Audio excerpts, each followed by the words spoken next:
So I had a guy comment on my last video about Dianabol, and he was asking me if Clomid was good as a PCT for a Dianabol only cycle.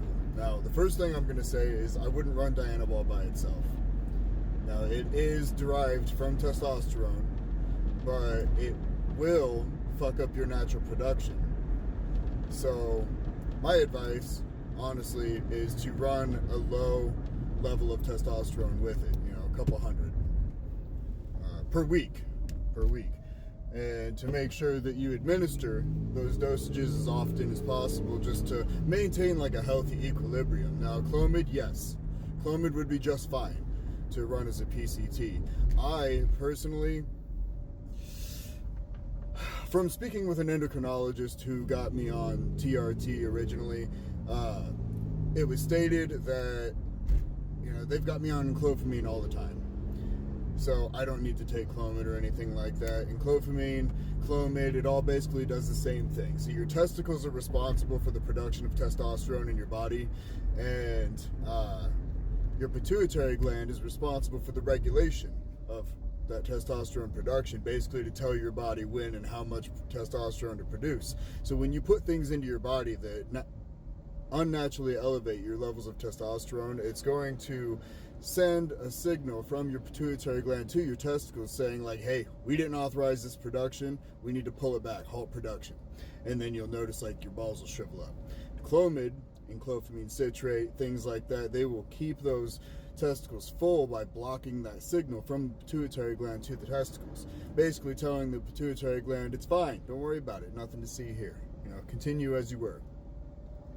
Now, with that being said, what I would kind of do, and it's what I've advised other people to do, and you do your own research, make your own decisions.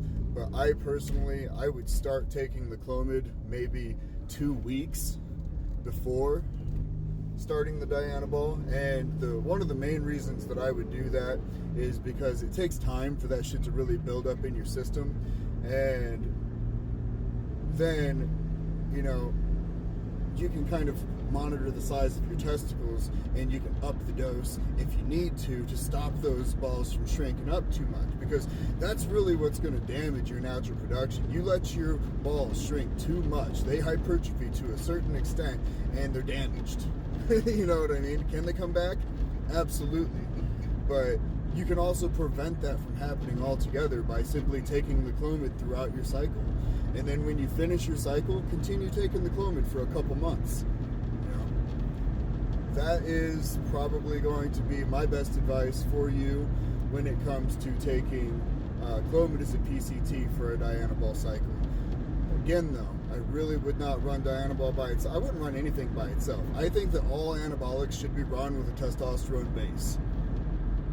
And some people don't like the idea of doing that. Some people really timid about that needle. And I understand, but you've got to think about your health. You've got to think about the impact that it's going to have on your endocrine system, on your natural production, and the overall results that you're going to yield. And you have to set your body up physiologically to maintain the results long term. Now, with that being said, do remember that I said that, I lost half of the gains that I got from Dianabol simply because Dianabol packs on water weight. I think that there are definitely better compounds to run. For instance, Winstrol. Now, it didn't put a whole shit ton of size on me, but fucking look at me, Definitely got some definition. I got some bulk. I was able to put on some decent size, and this is while in a caloric deficit. So I would definitely prefer Winstrol over Dianabol any day of the week. But let me know if you have any more questions, and I'll definitely do the best I can to post a reply.